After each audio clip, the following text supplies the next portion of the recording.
Welcome to episode 5 of Eat, Drink, Write, an Urban Fantasy Whiteboard. I'm Sherry Ellison. I'm Taylor Ellison. And today we're going to begin discussing plots. First, what are you drinking?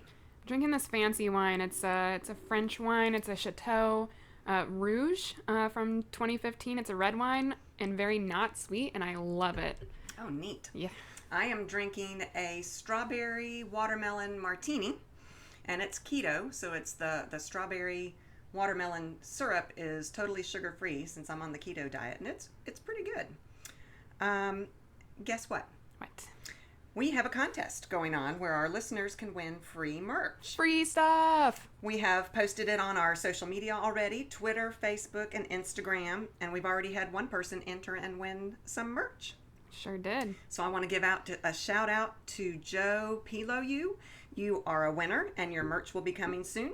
And thank you for your wonderful review. Thank you very much. You just have to subscribe on iTunes, leave a review, and then email us your address at eat.drink.write.podcast@gmail.com, and we will send you your merchandise. The first 10 people to do so win some stuff. Yeah, it's pretty fun stuff too. We have 2 spiral notebooks for keeping writer notes or whatever you all want to use it for, 5 sticky notepads, and 10 magnetic calendars that you can just stick right on your refrigerator or wherever you want it to go. Maybe I'll keep some of that stuff. So also, this is pretty cool. Mm-hmm. I would like to thank our listeners. We've got listeners from all over the world. We have several here in the United States, Canada, Australia, Ecuador, and the UK. And you guys, I don't know people in other countries. These aren't like my friends. This is amazing. So thank you guys very much for listening. And no, you can't have the merch. Bummer. All right.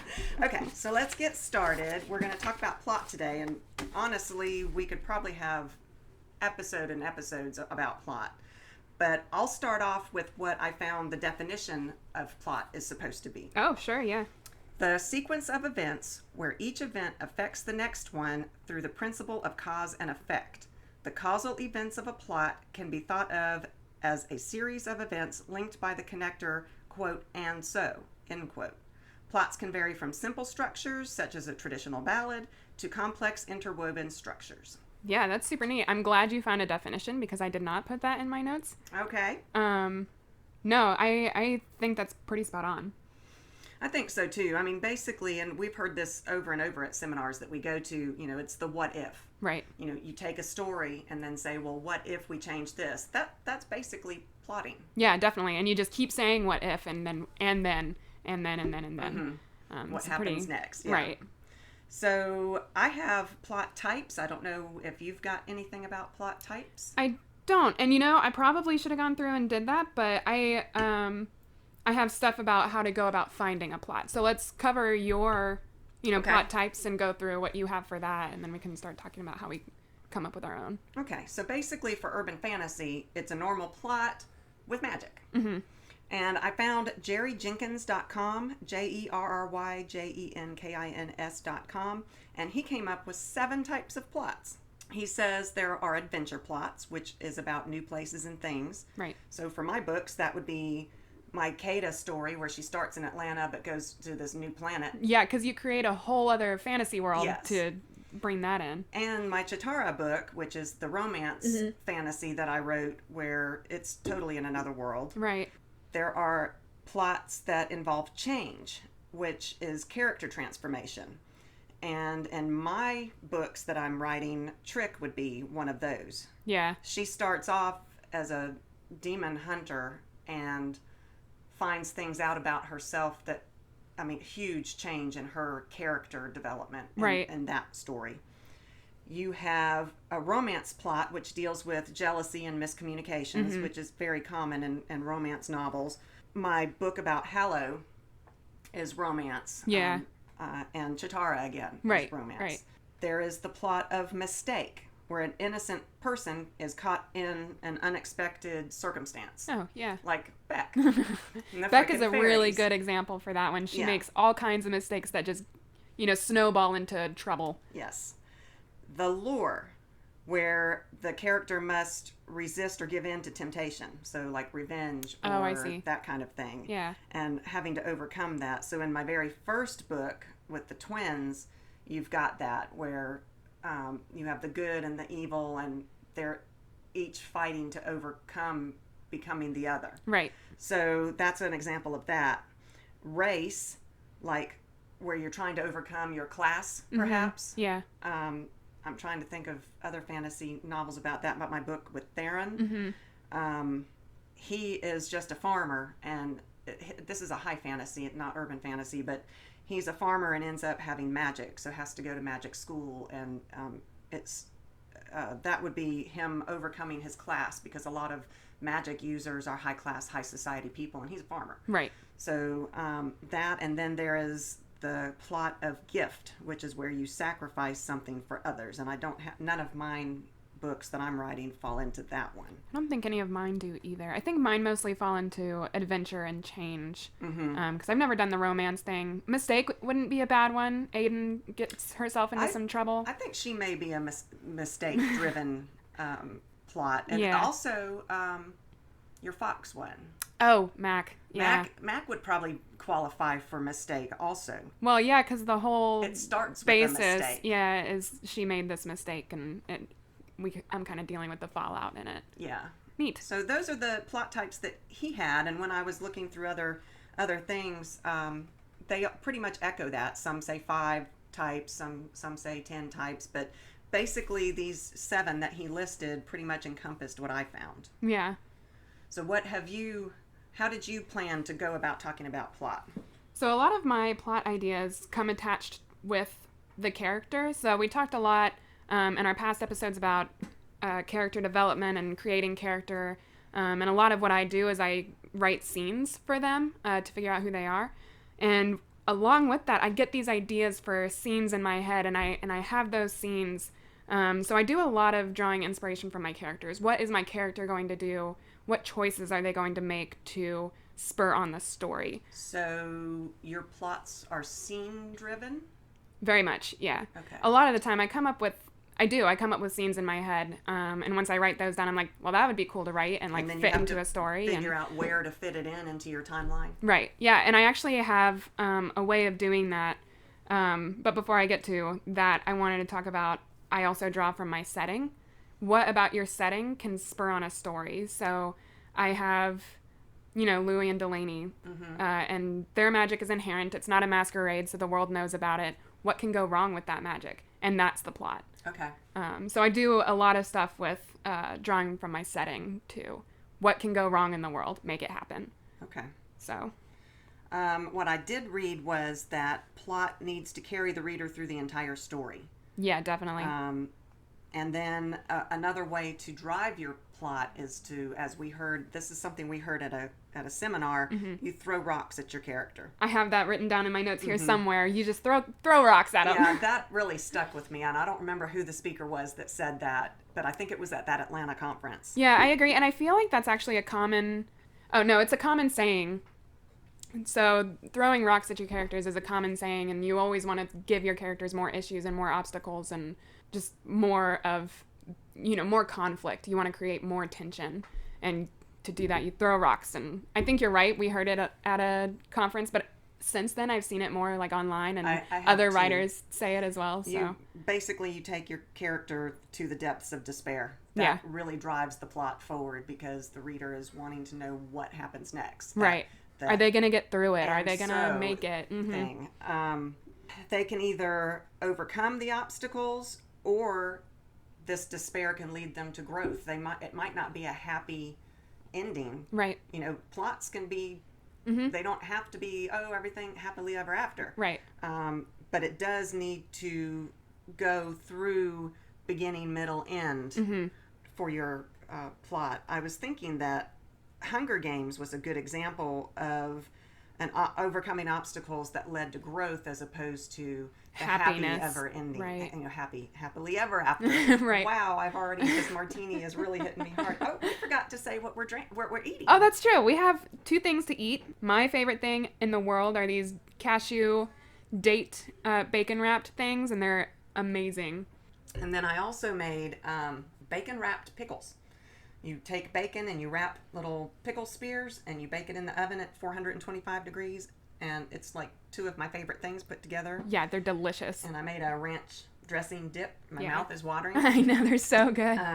And so that's what we're eating today. We're going to post a picture of our meal today on all our social media so you can see what we do while we podcast. Definitely. So I did, on that note of overcoming obstacles or leading to growth and not having the happily ever after ending. Goodness. You have to make sure that you give the reader what they're expecting for that genre. Oh, yeah. So if you have a romance and it's, a historical romance where it's expected that they are going to be happily ever after, it's the growth of the characters and the romance together. Right. And it's supposed to be happily ever after. If you kill them off in the end, your reader is not going to be happy. They will not be happy. Because they're going to have picked up that book with an expectation. Right. So it's something to keep in the back of your head when you are plotting that. There are expectations for genres. You don't want to have your readers be upset with you. Right. You're wanting to make your readers happy. That's why they read our books. Right. And if it doesn't end up happy, say you do have a romance that doesn't end up happy, I think it's important to set that up. Yes. Foreshadowing will be a big part of that book, I think. I don't know if dark romance is a genre, but I don't know. I feel like it would fit in that category. Mm-hmm. But you just want to make sure that you set it up. It has to be, you have to be aware that it's going to happen. So you said you plot from scenes. I do. So do you outline from the scenes? How rigid are you? Are you a pantser? We talked about this before. A pantser or a plotter? Or whatever the word is for having that formal outline. Right. I'm a little bit of both. Okay. So I do like having an outline to give me some kind of guidance of where I'm thinking about going with the book. Mostly because that way I also don't have to keep going back and rereading the beginning of the book because I have my outline and I'm like, this is what's happened so far. This is what I'm doing. This is where I was going with it. And then I can decide from there if I want it to be the same or not. What is that phase for? That would be a very clever idea because I do end up going, what was I doing? Right. And I have to reread my book from the very beginning. Yeah, so, I mean, that's not to say that I don't reread my book, because a lot of the time I will reread it anyway, and I'll be like, oh yeah, I did well, that. And you got to get yourself back into the mood of that book, too, because every book is different in the feel. Mm-hmm. And so if you're writing like Frickin' Fairy's happy la la la, and then I want to go into Trick, who is not a happy la la la, I do need to reread. For the mood. To get myself back into that mood of that book. Right. But having you say that out loud makes a whole lot of sense. I might have to be less of a pantser and add some outlining into mine. Yeah, and I think you can definitely do both. I like, so this is where my whiteboard comes in. So I actually do a lot of my book planning through my whiteboards. And I found this website, and I can't remember it off the top of my head. I'll see if I can find it and give them a plug. But I found an idea by someone about making an outline for your book. Because a lot of the time I feel like, I have this one scene that I want to do. It's really cool. I want to write it. Go ahead and write it, first of all. But what I do with all of those scenes that I have for a book is I write them all down. And then you're supposed to put them in chronological order of the book. Is it going to happen towards the end? Is it going to happen in the middle? Is it going to happen towards the exposition? Okay. Do you ever not use scenes that you've written? All the time. Really? I have so many scenes. So you, it just helps spur your plot to get a scene down. But you don't necessarily use it. Yep. Okay, interesting. Yeah, it depends on if it fits, because once you get it down and it's in that chronological order, then you kind of have to see, is there a way that these scenes can connect? What events are going to lead to this getting to this? So I have point A towards the beginning, and I have this other scene in my head that's like point B, and then how do you get there? How do you get from point A to point A? From point A. Wow, I guess I'm feeling my wine too. From point A to point B, and does it make sense? And if it doesn't, then I can't use that scene. I'm knocking things over, y'all. So I kind of have scenes at the beginning and scenes at the end. And my problem is making everything in between. Because A and then B is the end. So right. I think it's a really good idea, and I might have to try to do this, is to write some intermediary scenes to help me do my plots. For sure. Because if you have, so take Lord of the Rings, if you have, Frodo gets the ring, and Frodo destroys the ring, what is all in the middle? Yeah. And I think this method that I use of putting those scenes in chronological order and then seeing how they might connect is that the only way you plot? It wasn't before. Before I was more of a pantser. Okay. So I did do a lot of just write and see what happens. And I always hit writer's block at some point in my books, and that's usually about when I'll do this outline plot. Yeah. Because it gives me a good way, a good direction to move towards. I start off sometimes not even having a plot and just write. You know, it might not even be a thought that this is going to be a book. It might just be a writing exercise where I've got this idea in my head. Yeah. And I'll write, and then I'll hit a point like you do too, and I'm like, this could be a book. And that, like you do, is when I sit down and become less of a pantser and try to figure out where it's going to go. Right. I do think it would help me to be a little bit more organized in my outlining. And I do try to do that. I have troubles finding out how to get to the end, and you've heard me say this before, and you don't really like this terminology, but I always have an epiphany.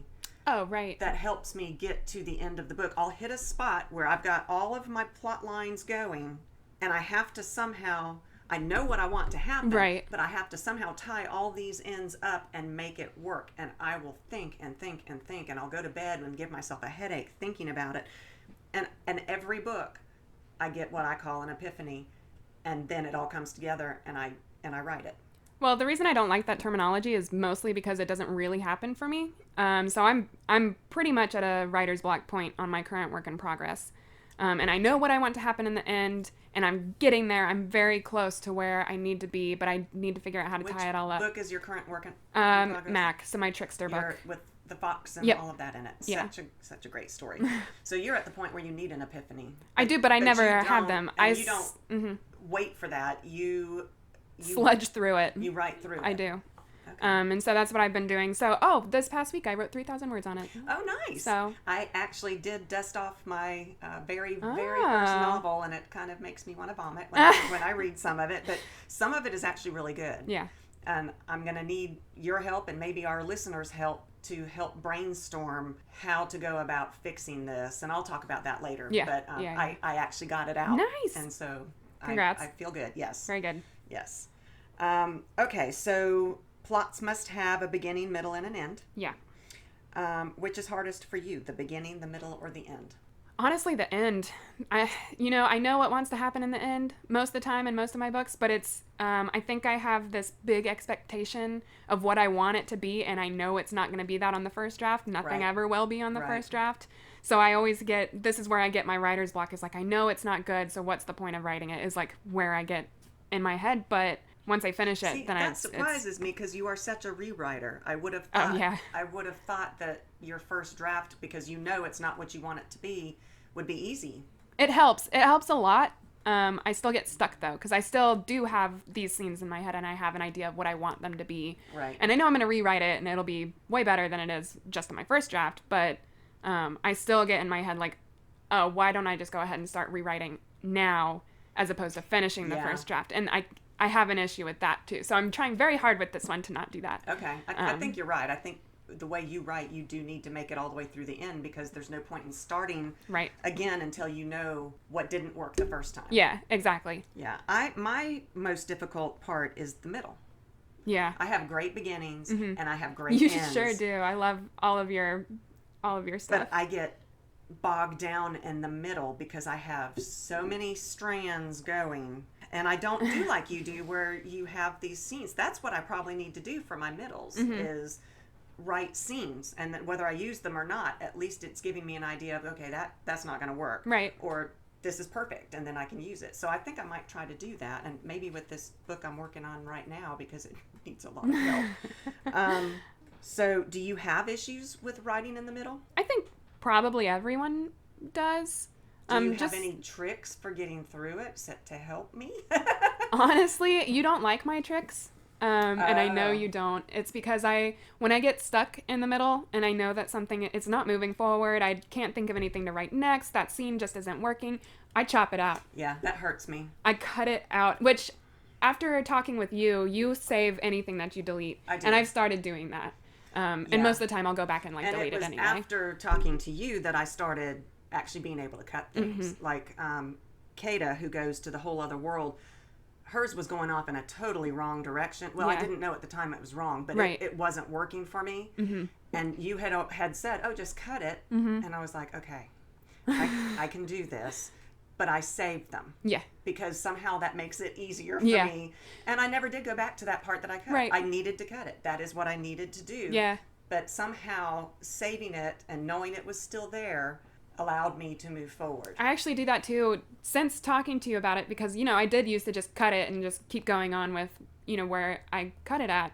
And now I save them. And actually in my current work in progress, I did that. I cut literally 9,000 words. Oh my gosh. I cut out all of that, but I put I put it in a new document, and now I'm pulling stuff from that cut, and it's different. I'm rewriting like what's happening in those scenes, but since I didn't get rid of it, I was able to still use it and be happy with it where it is now. Yeah, I become enamored of my, there's a sentence that I just love, and so I don't want to cut it. Yeah. But by doing what you said and saving it somewhere else, like you said, I can always go back and get that sentence. Yeah, and pull it back in. To me was a beautifully written sentence and use it. Yeah. Because I don't want to lose something that I think was really good. Yeah. Some of my writing is not really good the first draft. I mean, nobody's writing is great the first draft. It's not supposed to be. But sometimes you do. You get a nugget in your first draft. Oh, yeah. And you don't want to lose those. And so thank you for telling me to cut. Yeah. Because that really made, Kata was stuck. I mean, I had writer's block and it was just done. And then I had a agent who was interested in reading it, and I was like, oh my God, I have to finish this book. So, and that helped move me forward. So I really do appreciate that. Yeah, I think it helps a lot with exploring new directions too. Because like you said, you're not getting rid of the direction that you went, but you're now able to go and explore a different one, and it might be better. So. And in that case it was. But sometimes I imagine, because I haven't started doing this cutting until, you and I started writing together probably, I don't know, how old are you now? 26. And we were 18? I started writing my own stuff, like, individually at 18. And then you and I started before our that book together. So it wasn't until we started writing cohesively together that I started to learn from you as well as you learning from me. Yeah. And I tell you what, it's awesome to have a co-writer. Oh, yeah. If you can get a writer's group that is willing to help you write. We do paragraph writings back and forth, and it just really sparks that writer's brain. Yep.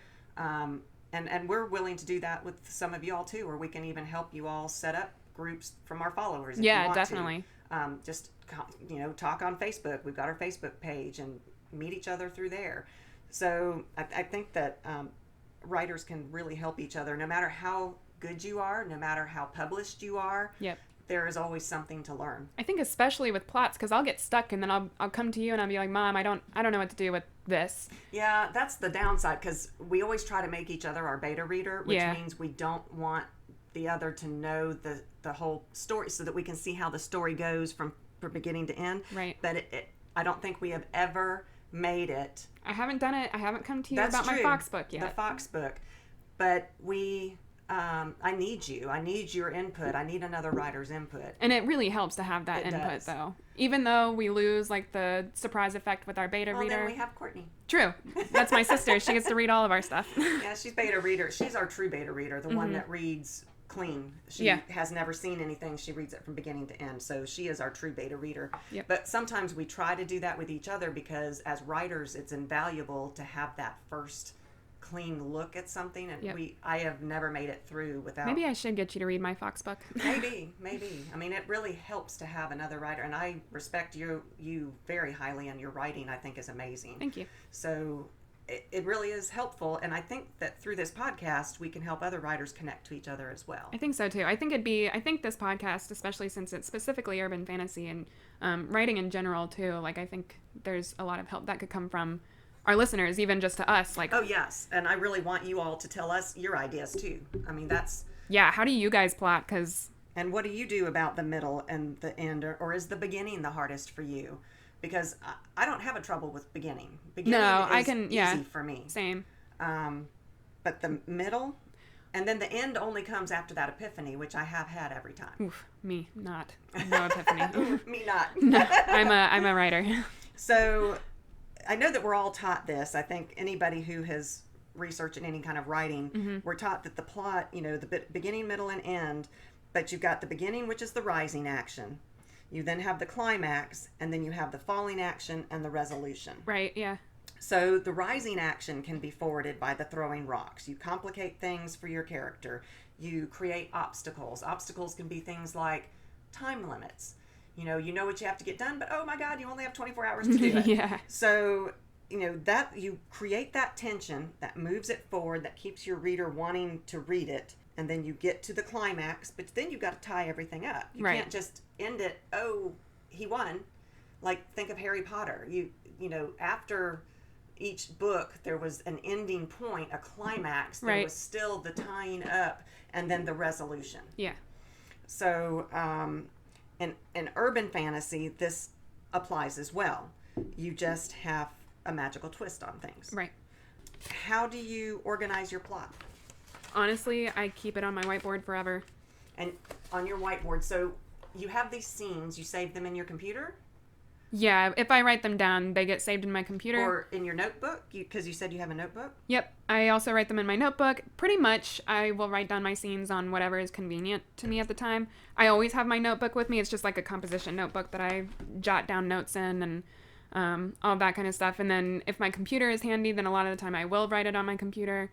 But yeah. Yeah, I have on here, my notes say whiteboards because I know that that's your thing. And this is an urban fantasy whiteboard, this whole podcast. And that is what she uses, and that is, I think, very clever. There are also plot boards. She found something somewhere and sent it to me, and I'll have to find it now and post it maybe on our social media so other people can use it. It was a blank form. It had squares for each part of the story. Oh, was this the 3-part act? I think it was. Yeah. Yes. Okay. And yeah, we should definitely post that because it's been very helpful. Very helpful to me. So I use that. I don't have a whiteboard. I have no place to put a whiteboard. My husband would shoot me if I bought a whiteboard. I still want one that's 10 feet long, and I don't have space for one. We got you little ones for Christmas. Christmas. Yes, and they were so good. I use them all the time. Once you get moved into your forever house, wherever that may be, then we'll look into getting you a real That'd be amazing. big whiteboard. But what I found with, which book was it? I can't remember which book it was that I actually used flowcharts. Oh. And it worked beautifully, and I can't remember now. It was one of my early books. And I'm going to have to pull it out, and maybe I'll post that too. But flowcharts worked really well in making me organize, because whatever that book was, one of my early ones, was totally discombobulated. Yeah. Had some really good parts to it, but I had it might have even been in the editing phase that I brought this in, because it just wasn't cohesive. Yeah. And I actually set up the flow chart, this or this, and I went through the flow chart, and it was a beautiful way to do it. Yeah. I just don't know how to tell someone else how to do that. No, that's a good point. I'm glad you brought that up, because I have actually used flowcharts before on one specific series that I'm working on, not currently, but that I have in mind to do in the future, is my Aura series. Oh, I can't wait for that one. And the reason the flowchart worked really well for me with this one is that each book in that series is going to be from a point of view of a different character. And they're all going to kind of mesh and blend in from book to book, and the timeline will be interesting from book to book, and each character will interact with other characters, and the way that they tie in a flowchart was really helpful for me in figuring out which characters need to interact. When do they interact? You had another thing that was very helpful to me. It was an Excel sheet where you had conflicts. I forget all the stuff I do for writing. Oh, she's amazing. What was that? That was for conflict, right? That one was super cool. That one was, yes. So you have all of your characters listed across the top row, and then you have them again listed across the left column, the leftmost column. And then that creates a grid of characters. And when they intersect, you write the conflicts between those two, or the tensions. I don't know that it was specifically conflict. It was more tension. What we're going to have to do, I think we probably can do a whole podcast on conflicts. Oh, definitely. We will have to post this for people, because it helped me. Yeah. She sent it to me. It was a blank Excel sheet. sheet, and we will have to post that for you. It works really well. I forgot about that thing. I need to pull that back out. I forgot. She's amazing, guys. I'm telling you. Forgot about all that stuff. So I've been driving all of this. I've got more to go through. You want me to go through what else I've got before you start yours? Or because my next thing is plot generators. Oh. I don't even know if you talked about plot generators. I have not. Okay. So I often have dead writer brain. Dead writer brain. And I am stuck. Quote us on that, guys. Yes. So I will often go to plot generators, and I have to say again, my favorite website is fantasynamegenerators.com. Yep. Emily, I'm telling you, she's amazing. Yep. She has a plot generator on one of the tabs that she's got. Yeah. And it will just pop up many things. It really makes your brain spark, I'm telling you. I've done it before, and it does. It makes you think, because you don't even have to use the plot that it generates, but it still makes you think. Mm-hmm. I've done that with plot books. I've gotten several like books that give you like random plots to play with, and I've gone through those, and I've gotten ideas from that too. I don't know where that book is. I should find that. Well, springhole.net, it just pops up a simple sentence. Like I wrote down one of the sentences when I just hit the random button. It says, a minor protagonist turns out to be under mind control. Oh. I mean, and okay, that might not be what I want to use, but it makes you start thinking. And about other characters. Yeah. A sadistic witch shows up claiming to be a close relative of a minor protagonist. Neat. A tiny gnome bricklayer starts hearing inexplicable noises when he's building. Okay. I mean, so... Yeah, just like little things that help you. And this may be more for subplots, which I think we're going long today, but I think we'll have another... Probably next week we'll do subplots. And maybe also series plots. Yeah. Oh, overarchs good idea. And under arcs. And that may be two separate podcasts, but we'll see how it goes. No, I like that. But... that springhole.net was amazing. springhole.net. Nice. So I'm gonna have to look into that. I've never heard of that. There are so many. Just Google. But I wrote down the ones that gave me some interesting thoughts, findings. Yeah, because I feel like that gnome one would fit into your freaking fairies books. I think so. I might have to do gnomes. Naggy gnomes. Naggy gnomes. Oh, we'll have to. I have something to talk about that. Oh, that might have to be next time. Though we're running long. We are.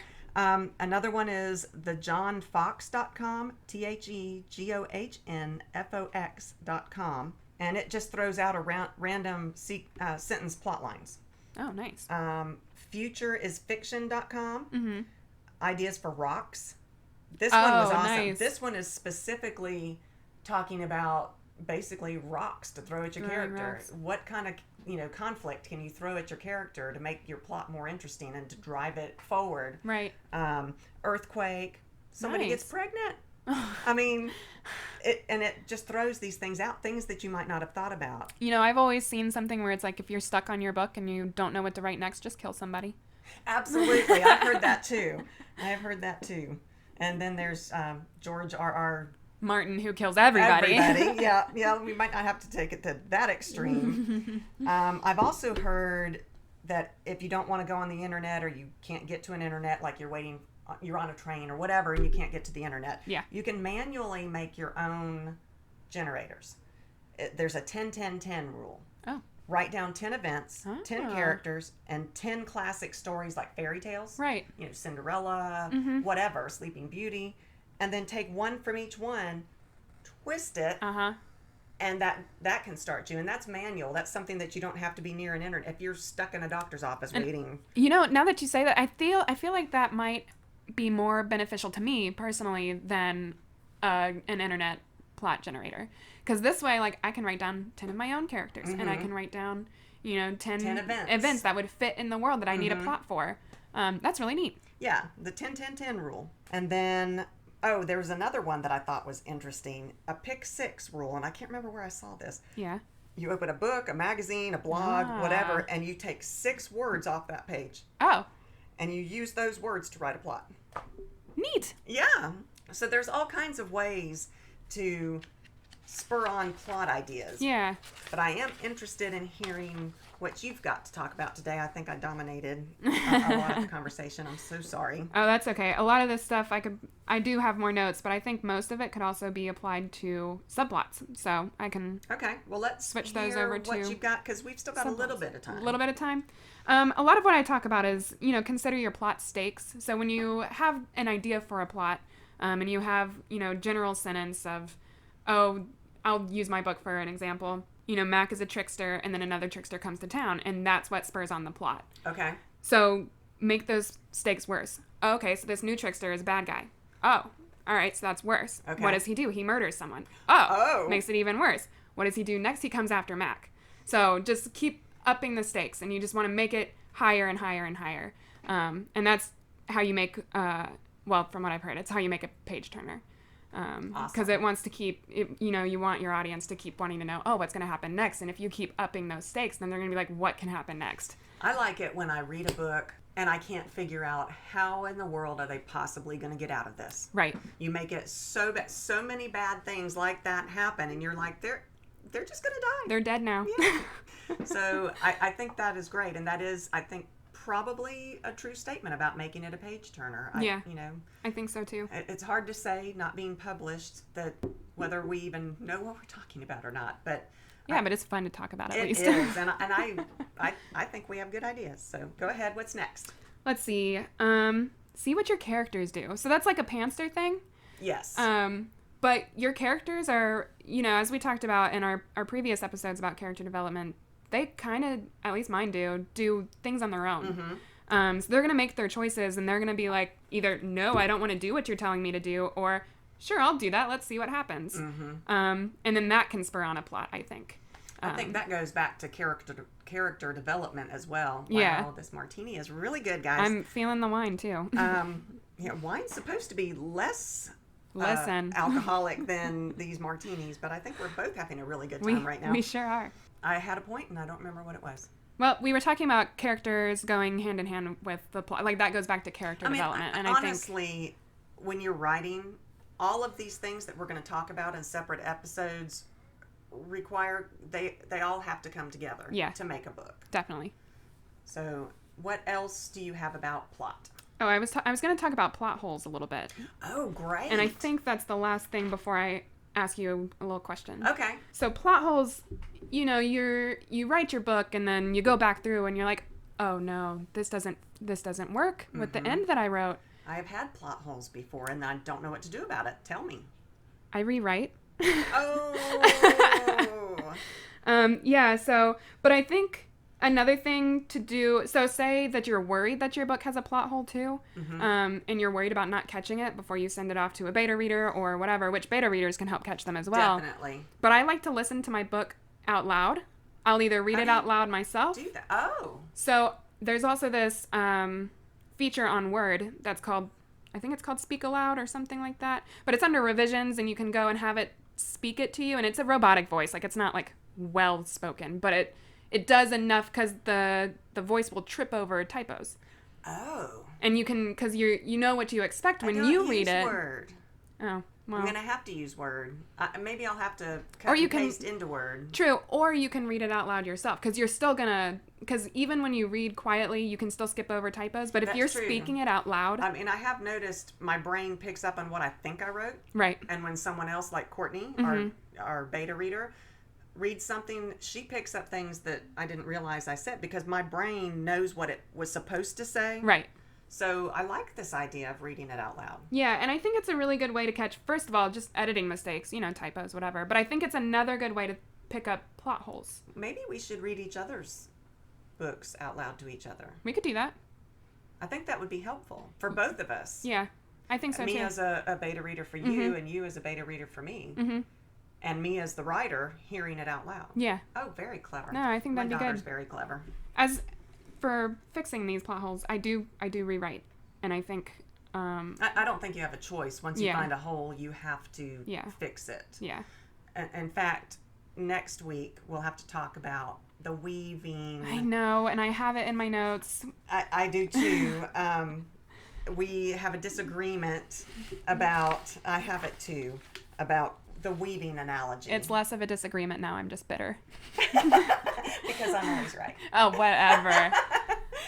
But yeah, I think we'll have to carry plots on definitely in the next podcast. I think so too. And guys, we really, really want to hear from you. We're learning. Yeah, I think any ideas, I'm going to get an idea, say I get an idea from you guys, I'm going to be like, wow, I didn't think about that before. I would love to try that.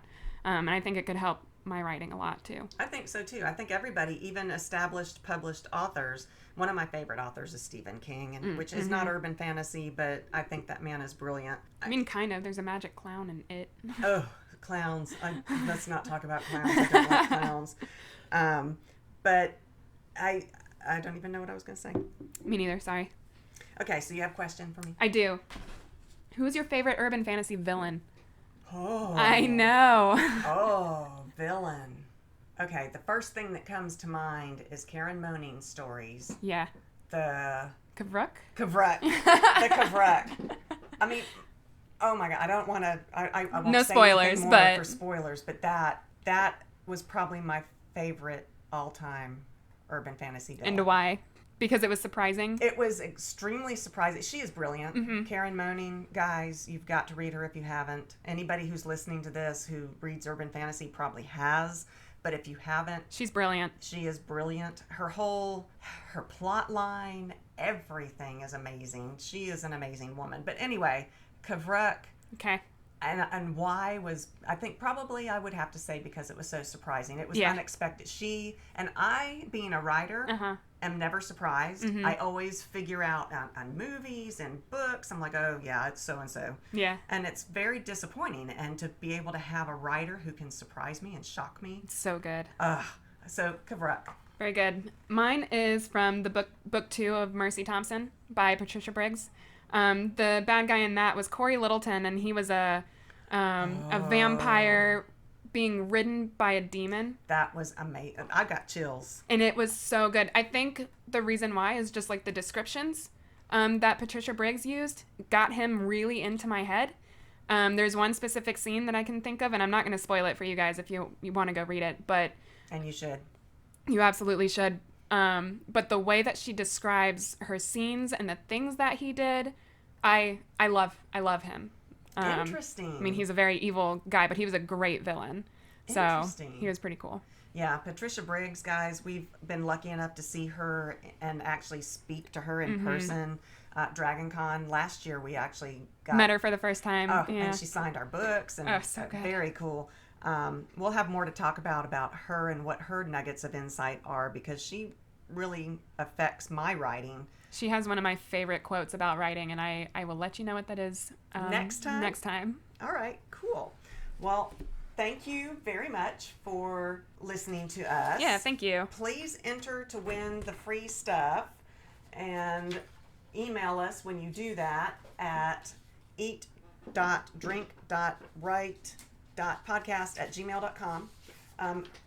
The only place that I know to have you all enter this contest is at the iTunes, because I don't know how Spotify works as far as leaving reviews. So if you could subscribe on iTunes and leave us a review, you get some good merch. And I want to go over our social media so you can find out the information about this contest and to see our really cool stuff that we post daily. And the pictures of our food. Yeah, I'm going to post the pictures of the food and maybe our pets too, if y'all want to see. Let us know if you want to see. Facebook is at Eat, Drink, Write Podcast. The Patreon, please go to our Patreon. We really need help. It costs money to do this, and we do it for the love of it. Yeah. But anything that you can do to help us would be very greatly appreciated, and certainly you don't have to. But if you could, Patreon, patreon.com/EDW podcast. Come visit us. I post things there too that are fun. So come check that out. Our Instagram is eat.drink.write.podcast. Our Twitter is @podcastedw. I tried to change that to EDW podcast and it wouldn't let me, but come visit us there. Our email is eat.drink.write.podcast@gmail.com. Email us once you've left us a review and done a subscription through iTunes. share with a friend, pass it on. We love you guys. Thank you. Yeah, and give us any suggestions you have, because I'm interested too. And we will shout out to you if you do. Yeah, definitely. I mean, especially if it's something that we think that, that helps us out. We'll definitely give you credit. Yeah, for sure. All right. See you next time.